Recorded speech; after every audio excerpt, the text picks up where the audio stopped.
Hoje nós estaremos meditando em Mateus, capítulo 4, de versículo 12 a 25. Capítulo 4, de versículo 12 a 25.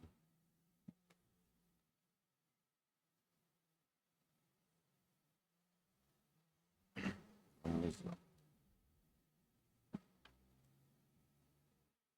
Estarei lendo, os irmãos acompanhem, por favor. O começo do ministério de Jesus. Ora, tendo Jesus ouvido que João havia sido lançado na prisão, partiu para a Galiléia. E, deixando Nazaré, ele foi habitar em Cafarnaum, que está sobre a costa do mar, nas fronteiras de Zebulon e Naftali, para que pudesse se cumprir o que foi falado por intermédio do profeta Isaías, dizendo: a terra de Zebulon e a terra de Naftali, junto ao caminho do mar, além do Jordão, a Galiléia dos gentios. O povo que se assentava na escuridão viu grande luz, e sobre os que estavam assentados na região da sombra, na região e sombra da morte, a luz resplandeceu. A partir deste tempo, Jesus começou a pregar e a dizer: arrependei-vos, pois é chegado o reino do céu. E Jesus, caminhando junto ao mar da Galiléia, viu dois irmãos, Simão, chamado Pedro, e seu irmão André, que lançavam uma rede ao mar, pois eles eram pescadores. E disse-lhes: segue-me, e eu vos farei pescadores de homens. Eles, imediatamente deixando as suas redes, o seguiram. E indo dali, ele viu outros dois irmãos, Tiago, filho de Zebedeu, e seu irmão João, no barco com seu pai Zebedeu, consertando as suas redes. E ele os chamou. E eles imediatamente deixaram o barco e seu pai e o seguiram. E Jesus foi por toda a Galiléia, ensinando em suas sinagogas e pregando o evangelho do reino, e curando todas as espécies de enfermidades e todas as espécies de doenças entre o povo. E a sua fama correu por toda a Síria, e traziam-lhe todas as pessoas enfermas, acometidas de várias doenças e tormentos, e os que estavam possuídos por demônios, os lunáticos e os paralíticos, e ele os curava. E seguiam-no grandes multidões de pessoas na Galiléia, e de Decápolis e de Jerusalém, e da Judéia, e de além do Jordão. Amém? Queira o Senhor Deus abençoar essa palavra, que possa hoje trazer em nossos corações mais um ensinamento, que possamos fazer um proveito, possamos ser sempre seus discípulos fiel, para que a gente siga em seu caminho, orando e aprendendo a cada dia. Em nome de Cristo. Amém. Irmãos, nós podemos observar que nesses versículos, eles vêm narrando a transição do ministério de Jesus. O momento em que João Batista foi preso, Jesus ele veio e começou a pregar. Jesus, quando ele parte para a Galiléia, ele vai habitar em Cafarnaum, uma cidade às margens do mar. É onde ele começou, então, as suas pregações. Nesse período, quando Jesus chega a Cafarnaum, o povo que se assentava na escuridão viram uma grande luz, de fato, Jesus, e assim também os que estavam na região e sombra da morte. Nesse trecho, também inclui o chamado aos discípulos, que é quando Jesus encontra com os homens, com os pescadores, no caso Pedro, André, Tiago, e João, e Jesus convida eles a segui-lo. Quando ele os convida, eles prontamente eles o ouvem, creem e o seguem. Então, refletindo sobre isso, vemos que Jesus está estabelecendo já o início do seu ministério público a todos, mostrando o seu chamado, começando a formar uma comunidade de seguidores, Todos começam, a maioria dos povos começam a segui-lo, e aí ele começa a levar uma mensagem adiante, semeando, multiplicando, fortalecendo e trazendo a esperança a todos os povos, sem distinção nenhuma. Ele veio para todos. Com isso, podemos também observar a transição do ministério de Jesus, que ela foi descrita no trecho onde é de Mateus 12 a 25. Está descrevendo também a transição desse ministério. Essa transição, ela é muito profética, porque se nós formos observar, após a prisão de João Batista, Jesus muda para Cafarnaum, cumprindo a profecia de Isaías, né, onde ele começa a pregar. E o que ele mais enfatiza nessa pregação dele é o arrependimento, para que todos se arrependam, né? Todos devemos nos arrepender. Por que devemos nos arrepender? Pois é chegada a hora dos céus, né? O reino dos céus é chegado. Então ele vem pregando, seguindo o que João Batista já pregava. João Batista já pregava: arrependei-vos, é chegado o reino dos céus. E Jesus segue com a pregação, dizendo: arrependei-vos, é chegado o reino dos céus.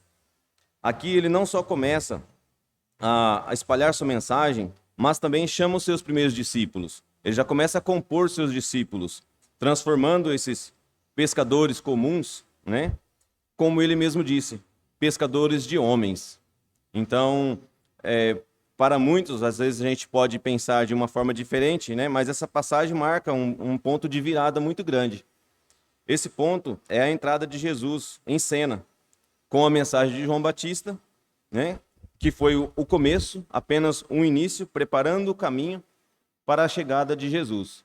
Ele veio antes preparando, já veio já pregando, pedindo que arrependêssemos, que nós arrependêssemos, né, todos na época se arrependessem, e a partir daí formaram a comunidade de seguidores. Quando ele foi preso, então Jesus assumiu a pregação. E assim começou então essa virada toda, né? Ao ponto que Jesus assumiu, dizendo, continuando a pregação de João Batista: arrependei-vos, pois é chegado o reino dos céus. A ideia de transformação, ela é central. Nós podemos observar que a transformação das vidas de seus discípulos é uma transformação forte, fiel e transformação também espiritual para todos os que ouvem, para todos. Então, se nós pegarmos para analisar alguns versículos, nós temos versículos de 12 a 16, eles relatam assim, vou ler novamente para os irmãos. Ora, tendo Jesus ouvido que João havia sido lançado à prisão, partiu para a Galiléia, e deixando Nazaré, ele foi habitar em Cafarnaum, que está sobre a costa do mar, nas fronteiras de Zebulon e Naftali, para que pudesse se cumprir o que foi falado por intermédio do profeta Isaías.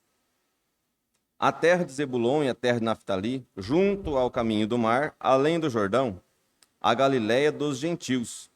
O povo que se assentava à escuridão viu a grande luz, e sobre os que estavam assentados na região e sombra da morte, a luz resplandeceu. Após saber da prisão de João Batista, Jesus se muda para Cafarnaum, uma cidade na Galiléia. Com essa mudança, ele cumpre, então, mais uma das profecias que foi relatada pelo profeta Isaías. Se pudermos analisar, podemos ver que foi enfatizado o ministério de Jesus, não só apenas para os judeus, mas também para os gentios, como ele veio e disse, né? A todos, não somente aos judeus. A metáfora da luz brilhando nas trevas destaca o início da missão de Jesus na terra, o início da missão dele de trazer para todos os povos a esperança de salvação, a esperança para todos os que creem. Depois, nós temos no versículo 17, vou ler novamente para os irmãos acompanhem. A partir desse tempo, Jesus começou a pregar e a dizer: arrependei-vos, pois é chegado o reino do céu. Jesus começa a pregar a mensagem central do seu evangelho. Esse chamado ao arrependimento, ele é a preparação para o reino de Deus.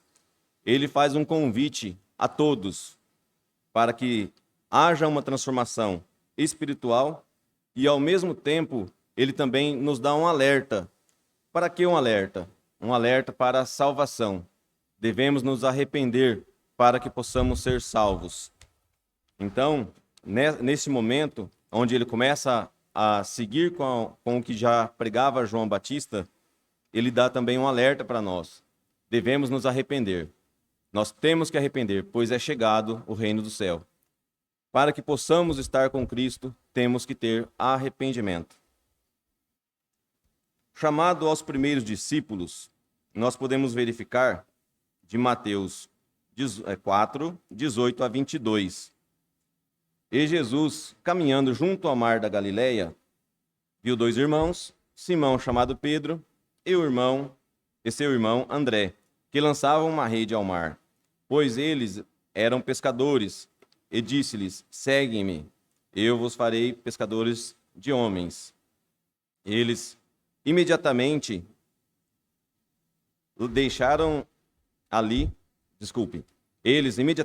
deixaram as suas redes e o seguiram. Indo dali, ele viu outros dois irmãos, Tiago, filho de Zebedeu, e seu irmão João, no barco com seu pai Zebedeu, consertando as suas redes, e ele os chamou. Então, ali começou o momento em que Jesus começa a reunir seus discípulos, começa a chamar a ele os discípulos.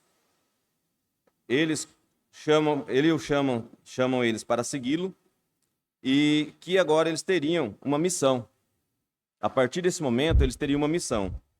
E quando Jesus diz que fará deles pescadores de homens, justamente esta é a missão. Que eles vão passar a atrair pessoas, a atrair homens para o reino de Deus. Eles começariam a pregar junto com Jesus, começariam a aprender com Jesus, e aí então atrairiam homens para Deus, formando assim o reino de Deus. A resposta imediata e total deles, deixando tudo para trás. Eles não fizeram questionamento nenhum, simplesmente deixaram, abandonaram e o seguiram. Isso demonstra como é a grandeza dos homens e como é a fé e o comprometimento deles. Mas também mostra para a gente quão grande é a graça de Deus, pois sem a graça de Deus nada teria acontecido. Pois sem a graça de Deus, nós não somos capazes de absolutamente nada. Então, neste momento, quando ele se refere pescadores de homens, é uma metáfora poderosa que Jesus usa para convidar Pedro, André a segui-lo. E também, logo em seguida, em vez de pescar peixes, eles agora pescarão pessoas. E eles atrairão e guiarão todos ao reino de Deus. Esta transformação de identidade, ela é muito simples de entender. Por quê? Porque é o propósito central de Jesus. O ministério de Jesus foi o central principal do ministério de Jesus foi que ele pregasse a todos o arrependimento. Ele teve momentos em que ele curava, os momentos em que ele estava pregando o seu ministério, mas o propósito principal dele foi pregar o arrependimento, né, que transforma um significado espiritual muito profundo para todos, né?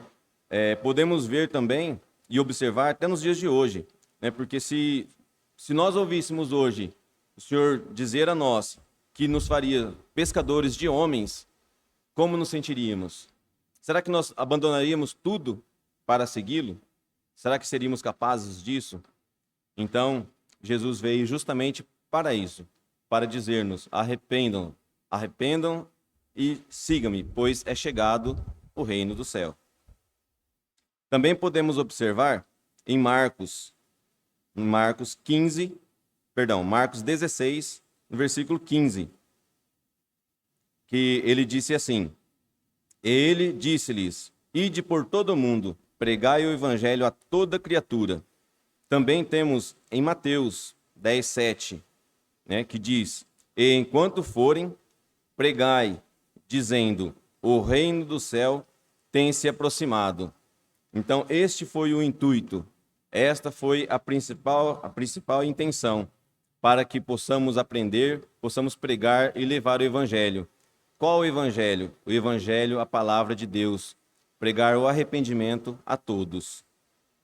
O ministério de ensino e cura.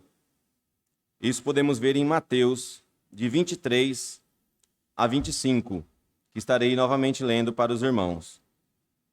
Deixa eu só localizar, só um minuto. E Jesus foi por toda a Galiléia, ensinando em suas sinagogas e pregando o evangelho do reino, e curando todas as espécies de enfermidades e todas as espécies de doenças entre o povo. E a sua fama correu por toda a Síria, e traziam-lhe todas as pessoas enfermas, acometidas de várias doenças e tormentos, e os que estavam possuídos por demônios, lunáticos e os paralíticos, e ele os curava.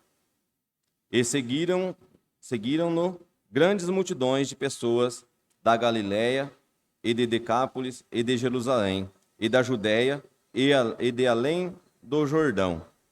Bom, Jesus, quando percorre toda a Galiléia, ele vai ensinando nas sinagogas, pregando o evangelho do reino e curando todos os tipos de doença. Ele não apenas falou sobre o reino do céu, ele demonstrou o poder transformador desse reino através dos atos de cura e compaixão.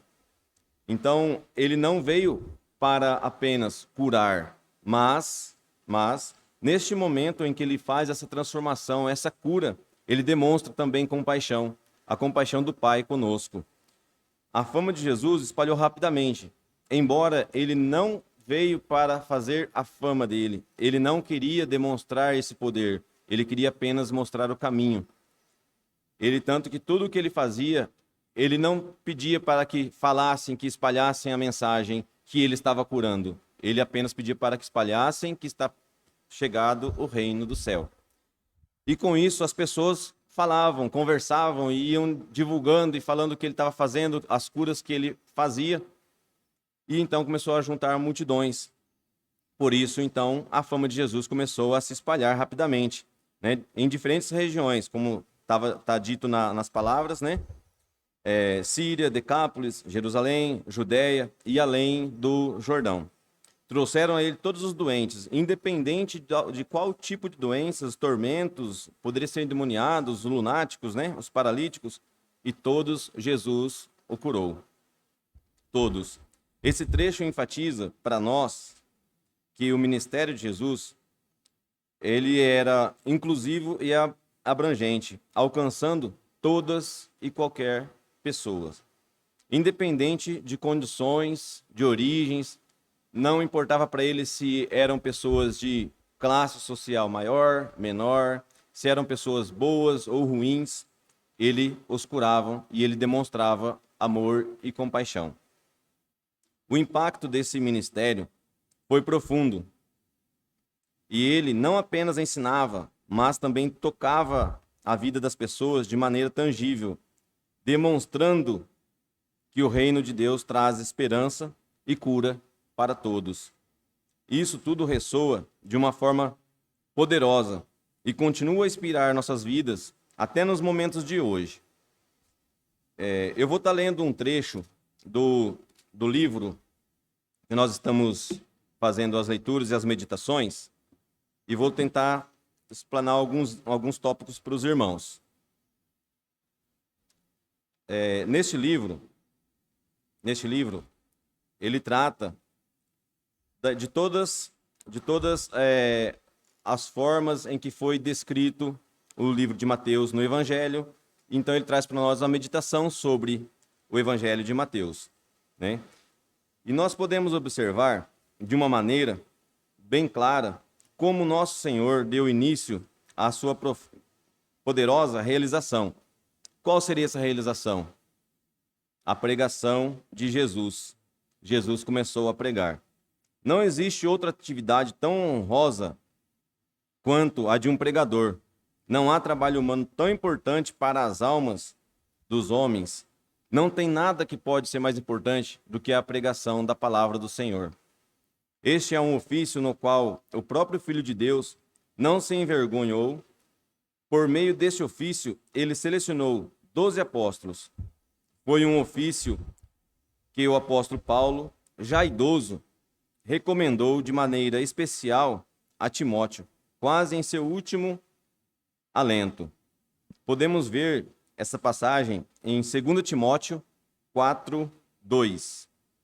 2 Timóteo 4:2 diz: que pregues a palavra, intes a tempo e fora de tempo, reprove, repreendas, exortes, com toda longanimidade e doutrina. Então, ele já deixou claro e pediu para que Timóteo, recomendou para que Timóteo pregasse a palavra.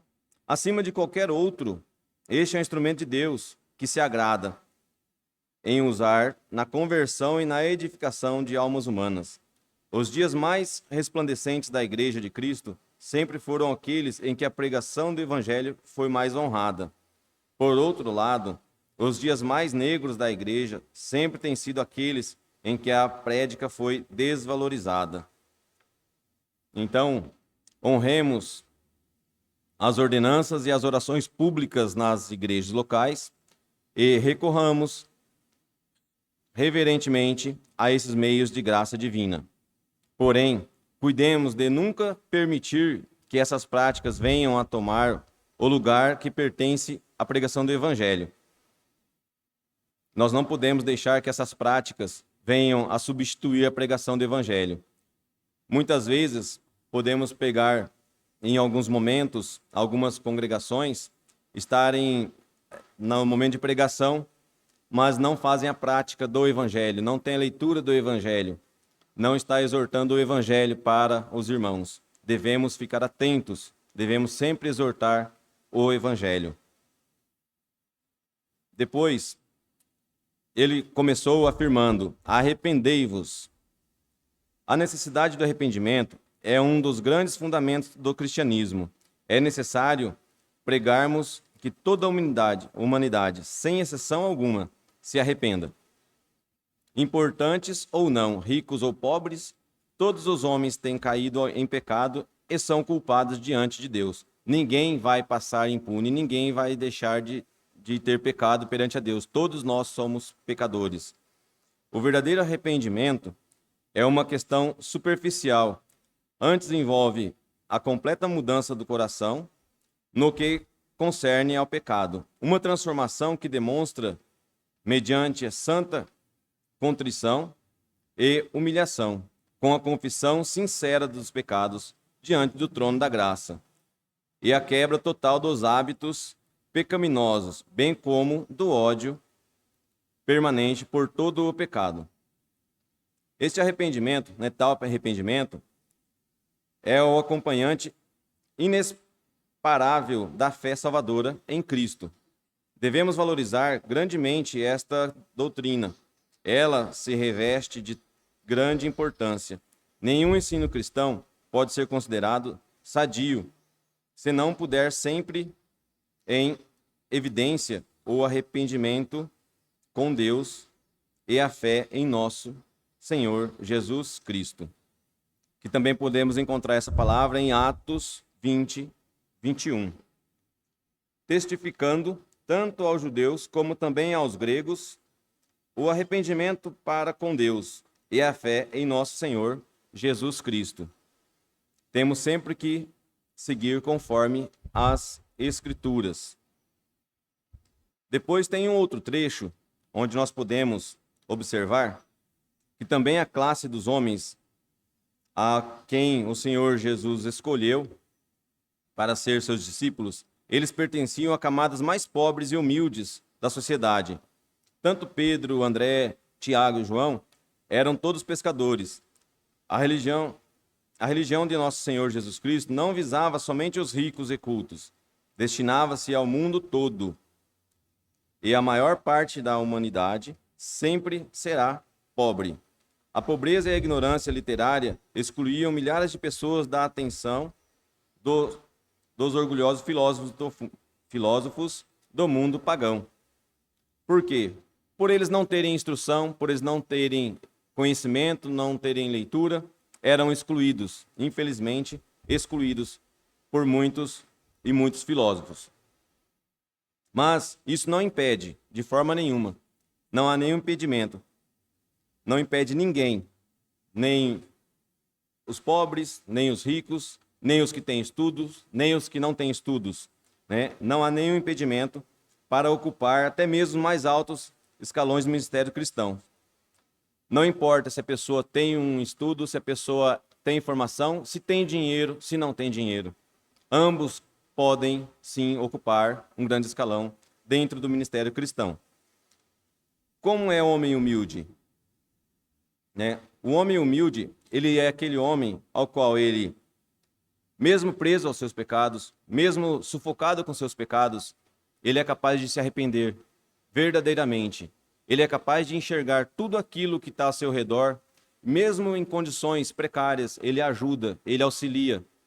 E essa ajuda, esse auxílio, para muitos pode parecer coisas absurdas, porque, mas ele não tem condição financeira de ajudar ninguém.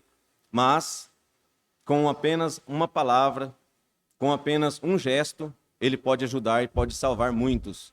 Então, Cristo não escolheu de forma alguma nenhum homem que tenha poder perante os homens, financeiro, referente a raças, nada. Jesus simplesmente escolheu pessoas humildes para segui-lo e a partir daí ensinar a todos nós. Do contrário, voltando, a religião de Cristo deve ter tido sua origem no céu. Do contrário, nunca teria prosperado e ser propagado por toda a terra, conforme tem sucedido. Pois se nós formos observar, desde Cristo até nós, tudo que vem acontecendo, tudo que aconteceu, passou pelas profecias, está no Evangelho, e tudo que está acontecendo hoje, o Evangelho prevalece. Com todas as dificuldades, com todos os impedimentos, a palavra de Deus está conosco, ela prevalece. Então, se não tivesse dado início no céu, com certeza não teria dado continuidade aqui na terra conosco. É inútil aos incrédulos tentarem retrucar esse argumento. É inútil aos incrédulos tentarem retrucar este argumento. Ele não pode ser contestado. Uma religião que não lisonjeia os ricos, os grandes e os bem instruídos, uma religião que não dá margem às inclinações carnais do coração humano, uma religião cujos primeiros mestres foram pobres pescadores, destituídos de riquezas materiais, posição social ou poder. Uma religião como essa jamais teria transformado o mundo se não precedesse de Deus. De forma alguma, ela não teria mesmo chegado onde ela está hoje conosco, e nós estamos levando o Evangelho a todos, pregando. Por um lado, contemplamos os imperadores romanos e os sacerdotes do paganismo, com seus esplêndidos santuários. Por outro lado, vemos alguns poucos trabalhadores braçais, cristãos, sem grande instrução formal, mas anunciando o Evangelho. Acaso já houve outros dois grupos tão diferentes entre si? É muito grande a diferença, se nós formos analisar, né? Quem tem total poder financeiro, pessoas com nomes, né? E, por outro lado, pessoas sem poder financeiro, pessoas simples, mas pregando o Evangelho. Os que eram fracos mostraram-se fortes, e os que eram fortes mostraram-se fracos. O paganismo ruiu, ele acabou, chegou à ruína. E o cristianismo assumiu o seu lugar. Portanto, o cristianismo deve proceder de Deus. Ele é o poder de Deus. Em último lugar, observamos o caráter geral dos milagres, por meio dos quais nosso Senhor confirmou a sua missão. Nessa passagem bíblica, esses milagres são vistos em geral. Porém, um pouco mais adiante, haveremos de vê-los descritos em particular. Mas qual é o caráter desses milagres? Eles foram alicerçados na misericórdia e na bondade. Nosso Senhor percorria toda a Galiléia, ensinando nas sinagogas, pregando o evangelho do reino e curando toda a sorte de doença e enfermidades entre o povo. Esses milagres tiveram o propósito de nos ensinar quão poderoso é o Senhor. Esses milagres nos ensinam que Jesus, ele estava ali para nos ensinar tanto a pregar, a levar o evangelho e também nos mostrar o poder de Deus, o poder que foi dado por ele, para ele, pelo Pai. Aquele que era capaz de curar os enfermos com um simples toque de mão e expelir demônios com uma palavra também é poderoso para salvar totalmente os que por ele chegam a Deus. Essa passagem podemos ver em Hebreus 7, 25. Portanto, ele também é capaz de salvar perfeitamente os que vêm a Deus por ele, pois vive sempre para interceder por eles. Neste momento, nós podemos observar que ele é poderoso, Cristo é poderoso. Ele sempre fez milagres para curar todos os enfermos, independente de qualquer classe, independente de qualquer poder financeiro, independente de estudo ou não, ele sempre fez para salvar, para curar, pregando o evangelho. Então, irmãos, o que eu tenho para dizer para vocês é que esses versículos eles destacam para nós um período de transição para a ação concreta do ministério de Jesus. Essa ação, ela vem incluindo o chamado dos seus primeiros discípulos, o impacto dos seus ensinamentos e curas, principalmente o chamado ao arrependimento. Então, por isso, eu digo, irmãos, arrependei-vos, pois é chegado o reino do céu. Amém? Oremos. Grandioso Deus e Pai, nós agradecemos pela sua palavra, por esse momento de ensinamento que trazemos a todos, um pouquinho da sua palavra, explicando, orientando, e que o Senhor possa fazer em nossos corações que ela venha a edificar, fazendo de nós seus discípulos sempre fiel à tua palavra. Em nome de Cristo. Amém.